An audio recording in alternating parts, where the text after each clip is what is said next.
Neste momento, segundo a Secretaria da Administração Penitenciária do Distrito Federal, há 412 presos por envolvimento nos atos terroristas do último domingo. Lista que foi divulgada ontem. São 293 homens e 119 mulheres levados para o Centro de Detenção Provisória 2 e para a Penitenciária Feminina do Distrito Federal. Ai, gente, mas que absurdo, que exagero e tal. Eles vão responder pelo seguinte, ouça só. Tentativa de golpe de Estado, pena prevista de 4 a 14 anos de prisão.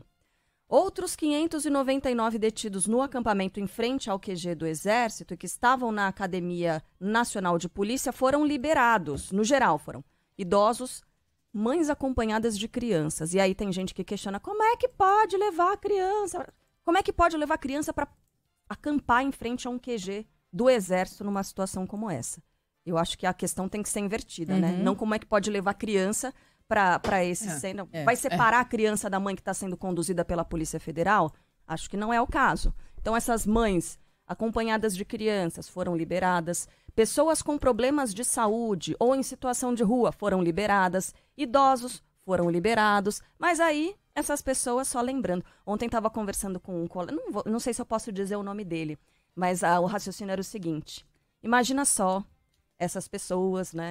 Que em geral gostam de viajar para o exterior, adoram os Estados Unidos. Na hora de preencher ali o requisito, né, o questionário para solicitar um visto de entrada nos Estados Unidos, tem passagem pela prisão? Ops. Tem algum tipo de envolvimento com organização terrorista? Ops. Agora, né, a ficha está marcada. E eu queria ouvir de vocês também. Eu tive contato com algumas imagens que foram divulgadas nas redes sociais. E aí esse é um outro ponto. Essas pessoas, elas puderam manter o telefone celular funcionando com acesso à internet. Elas puderam registrar tudo nas redes, né, delas. O que vocês acham disso? Podia? Essa não é uma atitude normal de um preso, né, de uma pessoa que é conduzida para investigação, para averiguação.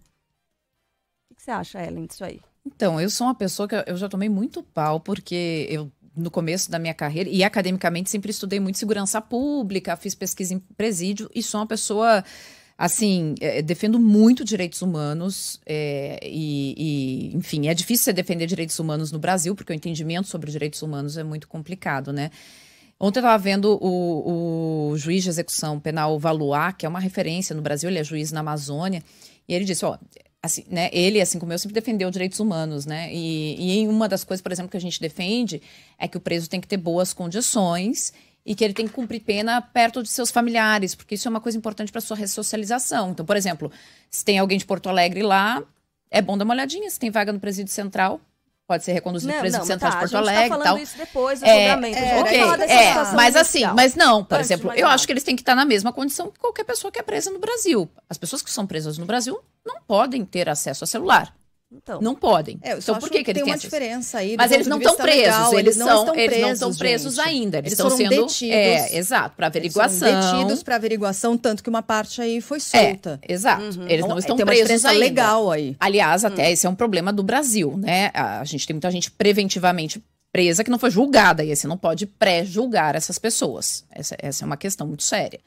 Então, você não pode pré-julgá-los, eles têm que ter um lugar adequado para estar lá, aguardando até serem averiguados, se forem serem fichados. Agora, eles têm que ser punidos, obviamente, têm que ser punidos como qualquer pessoa que está cometendo um ato que é crime. E eles estavam cometendo crime, enfim. E aí vão ter que ser adequados às condições prisionais do nosso país, que eu sempre defendi que devem ser boas as condições prisionais do nosso país, né?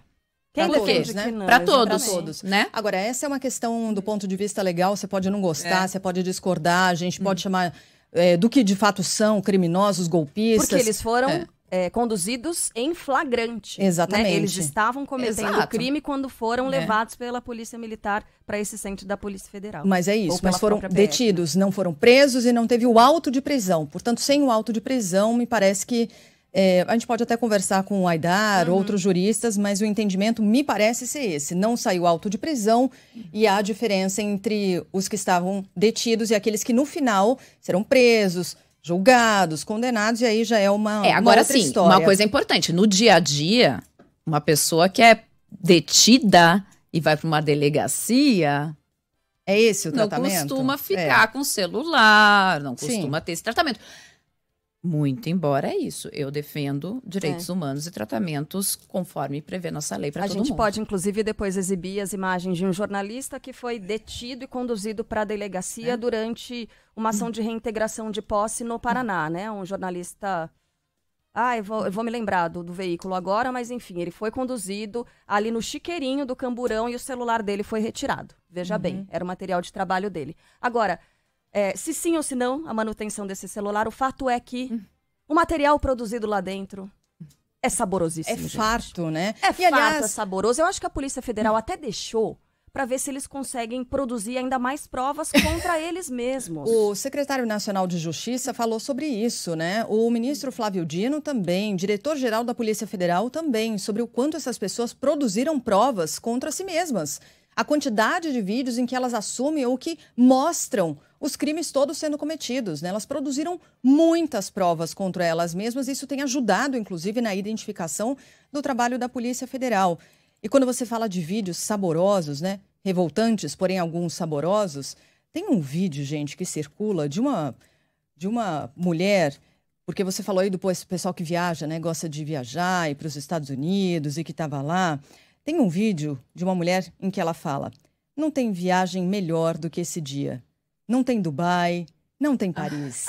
Nada pode ser melhor do que esse dia. Não sei se vocês viram esse vídeo. A frase é exatamente essa. Não tem Dubai, não tem Paris. Não tem viagem que seja melhor do que esse dia que eu sonhei tanto que a gente ia tomar isso daqui. Essa mulher, num vídeo também, ali, ó, cara limpa, dá para identificar direitinho. Mas isso durante a invasão? Durante a invasão. Ela está numa área já de invasão. Tá. Não mostra depredação, ela promovendo, pelo menos não nesse vídeo, mas já numa área onde não deveriam estar. Tem um outro vídeo que a gente separou, tá lá com a nossa live, que é de uma pessoa que foi conduzida, que foi levada. Ela não aparece no vídeo, então a gente não tem a identificação dela, mas ela vai conversando ali, ela vai fazendo uma espécie de reportagem, né, para mostrar as condições em que eles foram mantidos.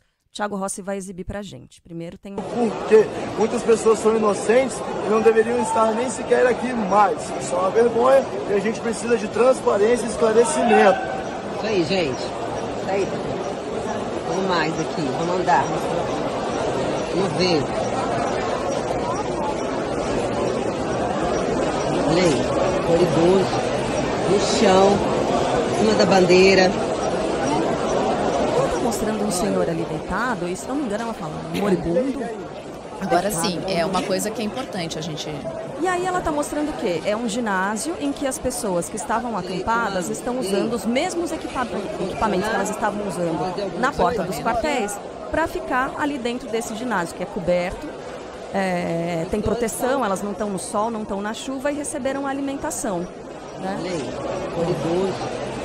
Não é um senhor exatamente moribundo, né? Porque se ele fosse um moribundo, ele não estaria na porta de um quartel fazendo uma manifestação. Mas é isso, é muito pano para manga para a gente discutir, só para exemplificar aqui do que é que a gente está falando. Assim, né? Agora, acho que só pontuar que, assim, é engraçado, né, o material que a gente vê, mas é triste, é bastante triste. Até porque os repórteres que lá estiveram dizem o seguinte, essas pessoas todas... se a realidade não se adequa ao que nós estamos pensando e idealizando, muda-se a realidade. Ou seja, são pessoas que estão vivendo em outra realidade por N questões. N questões, porque isso se tornou uma questão de fé, não é mais uma questão política, ideologia, não, é uma questão de fé. Né? Essas pessoas estão vivendo uma outra realidade. Então, é uma coisa também triste. É assim, a gente, claro, é cômico, mas é tragicômico. É tragicômico. Eu acho que é importante também a gente pontuar a quantidade de notícias falsas que continuam circulando, né? Ontem mesmo a gente já falou sobre aquela mentira que tem circulado de que uma mulher teria morrido enquanto esteve detida pela polícia. Tinha uma foto ali circulando de uma senhora sorridente para estimular toda a comoção. Banco de imagens, né? Exatamente. Claramente é uma figura ali, um estereótipo da vovozinha fofa. Né? É uma brasileira que morreu no dia 10 de outubro do ano passado. É a dona Deolinda Tempesta Ferracini, que sofreu um AVC. Ela foi clicada pelo marido em 2018.